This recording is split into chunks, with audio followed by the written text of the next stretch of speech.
আপনি দেশের ভিতরে ইসলামিক সেকুলারিস্ট অনেক কিছু করতে পারবেন, শাপলা শাহবাগ অনেক কিছু করতে পারবেন, বাট ইন্ডিয়ান আর্মির চোখে কিন্তু ইউনুসও ইসলামিস্ট।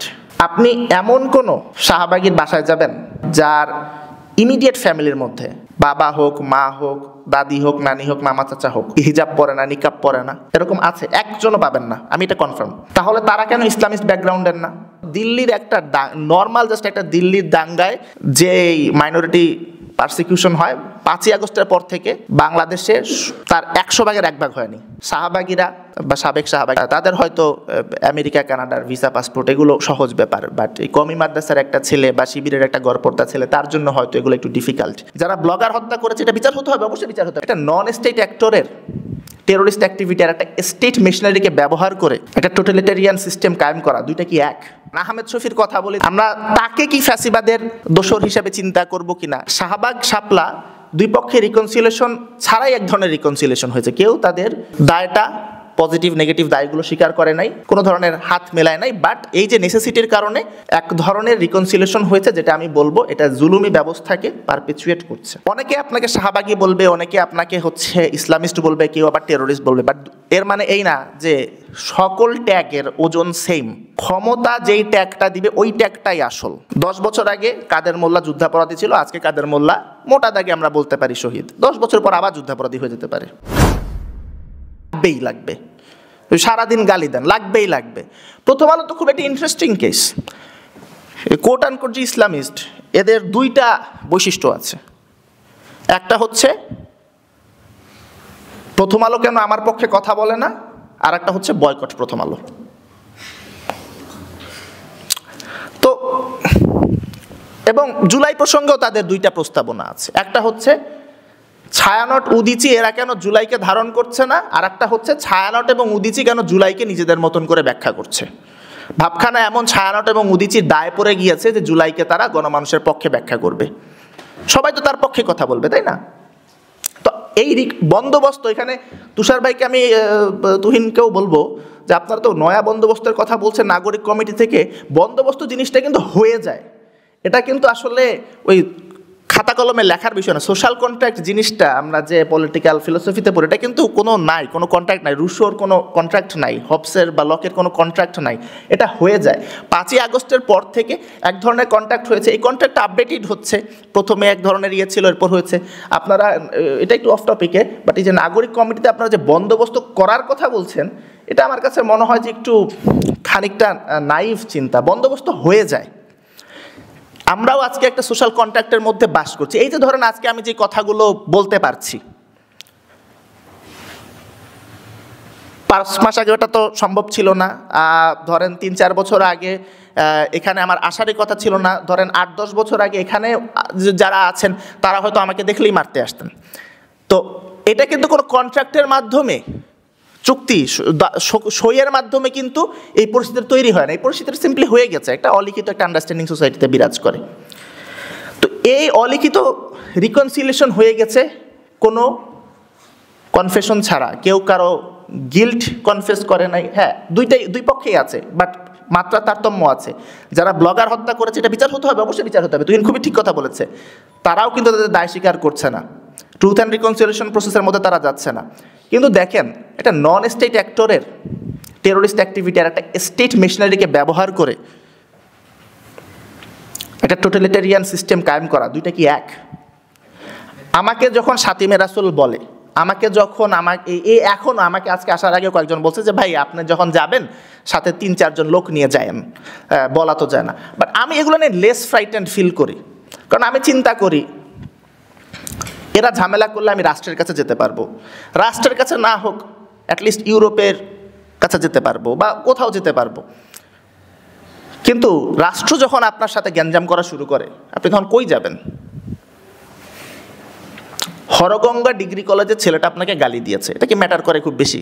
হ্যাঁ, কিন্তু রেসিডেন্সিয়ালের ডিবেট ক্লাবে আপনি ডিবেট করতে পারবেন না, কলেজের কোনো সাংস্কৃতিক অনুষ্ঠানে আপনি যেতে পারবেন না, আপনি সমাজের মূলধারা থেকে বিচ্ছিন্ন, আপনাকে করে ফেলা হলো। কোনটা বেশি ম্যাটার করে? শাহবাগ শাপলা দুই পক্ষে রিকনসিলিয়েশন ছাড়াই এক ধরনের রিকনসিলিয়েশন হয়েছে। কেউ তাদের দায়টা, পজিটিভ নেগেটিভ দায়গুলো স্বীকার করে নাই, কোনো ধরনের হাত মেলায় নাই, বাট এই যে নেসেসিটির কারণে এক ধরনের রিকনসিলিয়েশন হয়েছে, যেটা আমি বলবো এটা জুলুমি ব্যবস্থাকে পারপিচুয়েট করছে। এখন একটা প্রসঙ্গ আছে যেটা তুহিনের আলোচনাতেও এসেছে এবং অন্যদের আলোচনাতেও আসছে, যে ফ্যাসিবাদের দোসরকে, কাকে আমরা শাহবাগী বলবো, আমাদের এখানে ডেফিনেশনাল একটা ইস্যু আছে। দেখেন, এটা খুব একটা ইন্টারেস্টিং পয়েন্ট। এখানে আমরা আসলে ৭১-এ ফিরে যেতে পারি এবং ৭১-এর অনেকগুলো প্রশ্নকে আমরা এখন আরও ভালোভাবে রিভিজিট করার সুযোগ পেয়েছি। In many ways, not always, but in many ways আমরা ৭১-এর ডিলেমাগুলো এখন বুঝতে পারি after what we have seen in 24। রাজাকারের যেমন কোনো ফিক্সড সংখ্যা নাই, শাহবাগেরও কোনো দিন কোনো ফিক্সড সংখ্যা থাকবে না, ফ্যাসিবাদের দোসরেরও কোনো দিন কোনো ফিক্সড সংখ্যা থাকবে না, পৃথিবীর কোনো কিছুরই কোনো ফিক্সড সংখ্যা নেই। 10 বছর আগে কাদের মোল্লা যুদ্ধাপরাধী ছিল, আজকে কাদের মোল্লা মোটা দাগে আমরা বলতে পারি শহীদ। 10 বছর পর আবার যুদ্ধাপরাধী হয়ে যেতে পারে, বলা যায় না। যে অবস্থায় নাগরিক কমিটি তাদের দল গোছানোর মানে তারা শামুকের গতিতে দৌড়ে চলছে, আমি একটু আশঙ্কিত যে আমরা নয়া বন্দোবস্ত করতে, মানে নয়া বন্দোবস্তের কথা বলতে বলতে নয়া বন্দোবস্তটা করা বাদ দিয়ে যদি অবস্থা চলতে থাকে, তাহলে আমাদের 5ই আগস্টের বা 36শে জুলাইয়ের যে ইয়েগুলো আছে, সাফল্যগুলো আছে, সেগুলো আমরা হারিয়ে ফেলতে পারি। ক্ষমতা নির্ধারণ করে যে কে কোন বর্গে আছে। এখন দেখেন, আমাকে শাহবাগী বলা হয়, অনেকে বলে, আমি অ্যাকচুয়ালি বদার করি না, বিকজ মোটা দাগে তারা ক্ষমতাহীন। এখন হ্যাঁ, বস্তির যে মাস্তান বা বস্তির যে প্রধান, তার হাতেও কিন্তু ক্ষমতা আছে। তার মানে এই না যে সে গুলশান সোসাইটির প্রেসিডেন্ট আর তার ক্ষমতা সেম।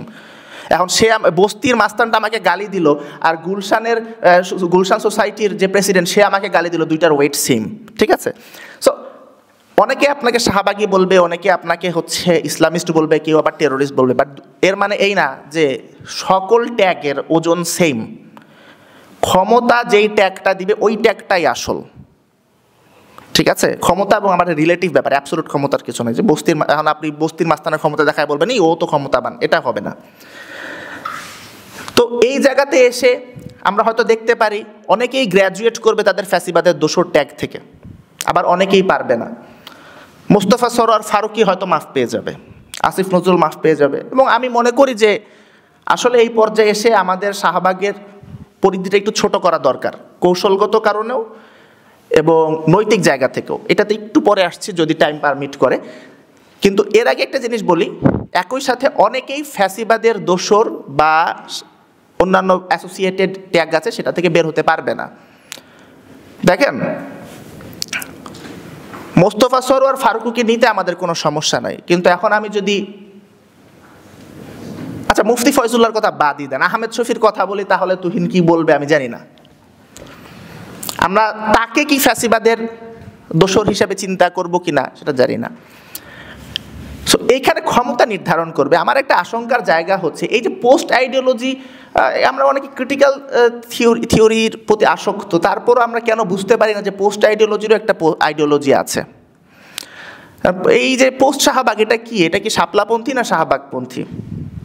বলে না যে নির্দলীয়, তো বুঝলাম, কোন পন্থী নির্দলীয়? বিএনপি পন্থী না আওয়ামী লীগ পন্থী নির্দলীয়? তো এই বিষয়টা যদি আমরা সলভ না করি, আজ পর্যন্ত কিন্তু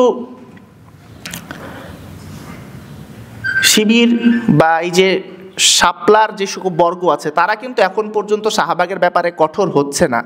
বাট শাহবাগ এখন কিন্তু শাহবাগ তার অফেন্সিভ চালিয়েই যাচ্ছে 71 থেকে শুরু করে নানান প্রসঙ্গে, এবং তারা কেউ দায় নিচ্ছে না। বাট ওই যে নেসেসিটির কারণে একটা বিষয় এসেছে। এখন সভ্যতাগত রূপান্তরের বিষয়টা মাহফুজ বলেছে যে এই জিনিসটা খুবই ইম্পর্টেন্ট।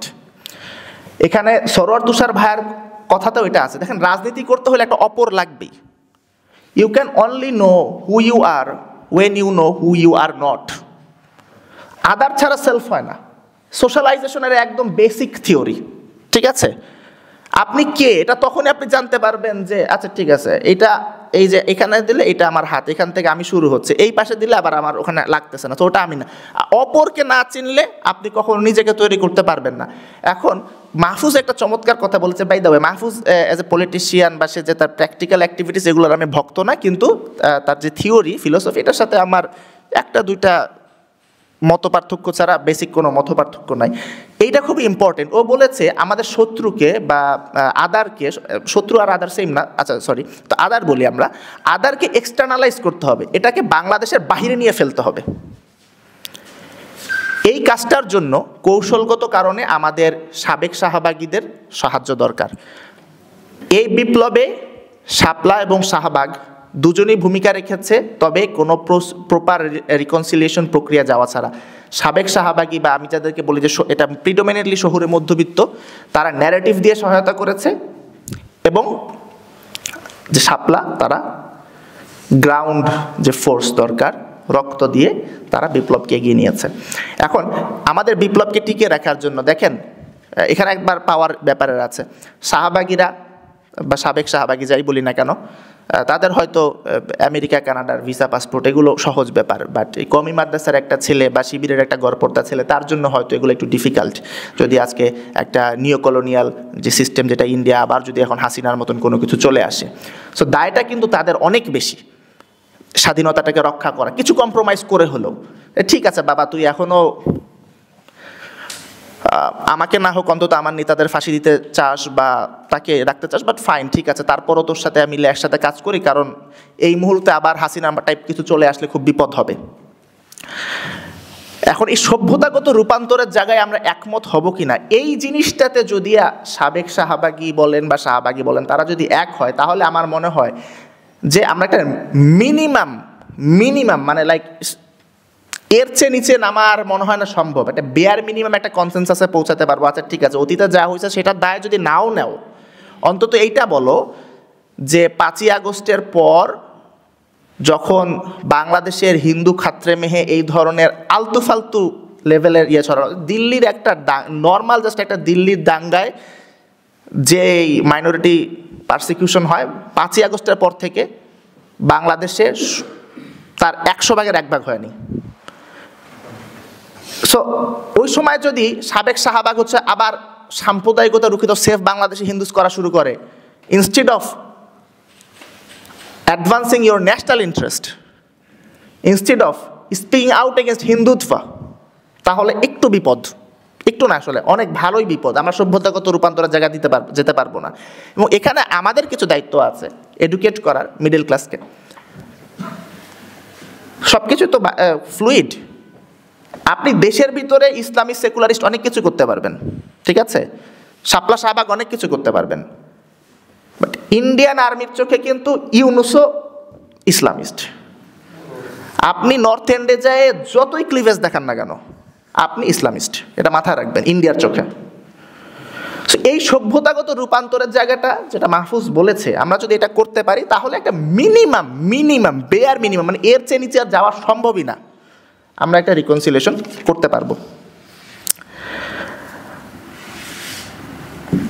আর বাইনারি ভাঙার বিষয়টাও এরকম যে বাইনারি ভাঙতে আমাদের নতুন সাবজেক্টিভিটি তৈরি করতে হবে। ঠিক আছে, আমরা শাপলা আর শাহবাগ এটা ভেঙে ফেললাম, বিষয়টা এইভাবে হয় না। এটা এইভাবে হয় যে আমরা এখন তাহলে নতুন কিভাবে চিন্তা করব, আমাদেরকে কনসাসলি ডিসাইড করতে হবে আমরা এই ইসলামিস্ট সেকুলারিস্ট বিভাজনটা আর রাখবো কিনা। যতদিন পর্যন্ত আমরা কাউকে ইসলামিস্ট বলবো ততদিন পর্যন্ত কেউ আমাকে শাহবাগী বলবেই। এবং আমরা কাকে ইসলামিস্ট সেকুলারিস্ট বলি? আচ্ছা, ওই যে আপনার আইমান সাদিক তো মসজিদে যে বিয়ে করেছে, ও কেন ইসলামিস্ট না বলেন? এই যে বাংলা হাসিনা থেকে শুরু করে এনি আপনার বাংলাদেশের যে এক্সিকিউটিভ চিফ আছে তাদের ইয়েতে ডেস্কে তাদের অফিসে লা ইলাহা ইল্লাল্লাহ লেখা থাকে, তারা কেন ইসলামিস্ট না? আপনি এমন কোনো শাহবাগীর বাসায় যাবেন পাবেন যার ইমিডিয়েট ফ্যামিলির মধ্যে বাবা হোক, মা হোক, দাদি হোক, নানি হোক, মামা চাচা হোক, হিজাব পরে না, নিকাব পরে না, এরকম আছে? একজনও পাবেন না, আমি এটা কনফার্ম। তাহলে তারা কেন ইসলামিস্ট ব্যাকগ্রাউন্ডের না? অ্যান্ড উল্টা দিকও সত্য, এই যে ইসলামিস্ট সেকুলারিস্ট এই বাইনারি ভাঙাটা আমাদেরকে নতুন সাবজেক্টিভিটি ফরমেশনের মাধ্যমে নিতে হবে এবং আমাদের ডিসাইড করতে হবে যে আমরা এখানে এটা ইয়ে করবো কিনা। এখন নতুন ধরনের সাবজেক্টিভিটি মানে নতুন ধরনের রাজনীতি, নতুন ধরনের অপরায়ণ কখনো বাদ দেওয়া পসিবল না, তাহলে আপনার রাজনীতি থাকবে না। ঠিক আছে, কিন্তু আমরা এই নতুন ধরনের কিভাবে হচ্ছে আমরা নতুন অপরকে তৈরি করব, যেটা পারহাপস যাদের সাথে আমাদের অ্যাক্রমণিটা অনেক কম হবে, বা অ্যাটলিস্ট গৃহযুদ্ধের মতন পরিস্থিতি হবে না। শাপলা শাহবাগের সবচেয়ে বড় সমস্যাটা কিন্তু এইটা না যে এটা ভিসাস, এটা অনেক কিছু, এটা সবচেয়ে বড় সমস্যাটা হচ্ছিল এটা হয় within a polity, not between politics. তো এই জায়গা থেকে আমি জাস্ট একটা জিনিস দিয়ে শেষ করি, খুবই ট্যানজেনশিয়াল, যে কথাগুলো যেগুলো বলার সেগুলো বলে ফেলেছি। খানিকটা অগোছালো মনে হতে পারে কারণ এখানে কোনো কংক্রিট কনক্লুশন নাই, বিকজ 5ই আগস্টের পর থেকে বা 36শে জুলাইয়ের পর থেকে আমাদের অনেকেরই রাজনীতি এখনও ফিক্সড না, আমরা ফ্লুইড আছি, আমরা চিন্তা করছি। সরোয়ার তুষার ভাই বা ভয়েস অফ শাহবাগের আকাশ পোদ্দার বসুও তার অ্যাকচুয়াল মতাদর্শ কী, তার পলিটিক্স কী, পলিসি কী, আমার মনে হয় না সে বলতে পারবে। বা শিবিরও এখন আসলে কী করতে চায়, সে পোস্ট ইসলামিস্ট না ইসলামিস্ট, সে কাউকে শহীদ বলবে কি বলবে না, এগুলো নেই, তার এখনও কনফিউজড আছে। ঠিক আছে, তো এই জন্য আমি এখন কোনো কংক্রিট কোনো এক্সাম্পল দিতে চাচ্ছি না, জাস্ট এটা দিয়ে শেষ করি। সরোয়ার তুষার ভাই বলছেন যে উনি বিশ্ববিদ্যালয়ের সেকেন্ড ইয়ারে ছিলেন, এই সময় উনি শাহবাগে গিয়েছেন, অনেক কিছুই বোঝেন নাই, এবং আমি ওনার সাথে অ্যাগ্রিড, এবং আমি ওনাকে মাফ করে দেওয়ার কেউ না, বাট মানে আমি এই জিনিসটা ওনার এটা ভুলে যেতে এবং ওনার যে রিয়েলাইজেশন বর্তমানে আছে সেটার সাথে ওনার সাথে হাত মিলে কাজ করতে আমি সম্পূর্ণভাবে তৈরি। আমি শুধু এটুকু বলবো, মোহাম্মদ কামারুজ্জামান 1971 সালে ইন্টার সেকেন্ড ইয়ারের ছাত্র ছিল, ইউনিভার্সিটি সেকেন্ড ইয়ার না, ইন্টার সেকেন্ড ইয়ার, আমরা তাকে ফাঁসি দিয়েছি। ঠিক আছে, আসসালামু আলাইকুম। যদি তার অপরচুনিটি থাকতো, তার হাতে মিনস থাকতো, রিসোর্সেস থাকতো, তাহলে সে এই কাজটা করতো। তাহলে এই প্রবণতা তো সমাজে এক্সিস্ট করে। এখন শাহবাগকেও আমরা বলতে পারি যে এটাও এজেন্সি করাইছে, তাহলে তো এখন আমাদের শাহবাগে যারা গেছে সবাইকে একটা হোলসেল দায় মুক্তি দিতে হবে। পৃথিবীর সব কিছু এখন তো হ্যাঁ, তাহলে বিপ্লব শুধু মাহফুজই করছে, আমরা সবাই দুধবাত। তো আমি অ্যাগ্রি করি যে এইটার পেছন থেকে কলকাঠি নাড়তে পারে, অনেকেই কলকাঠি নাড়তে পারে, বাট এই যে ধরেন তুহিনকে বা মাওলানা তুহিনকে বা আমাকে যে যারা হুমকি দিচ্ছে, যারা ফেসবুকে ইনবক্সে সৌদি প্রবাসী, তারপর হচ্ছে কাতার প্রবাসীও আছে, আমি শিওর কাতার ওরা কিছু করতে পারে। জানেন, আমি যদি কাতারে এই আইফোনটা কোনো একটা টয়লেটে বা ইয়েতে রেখে চলে যাই, ওটা ওইভাবেই থাকবে, পরের দিন এসে আমি ওখানেই পাবো।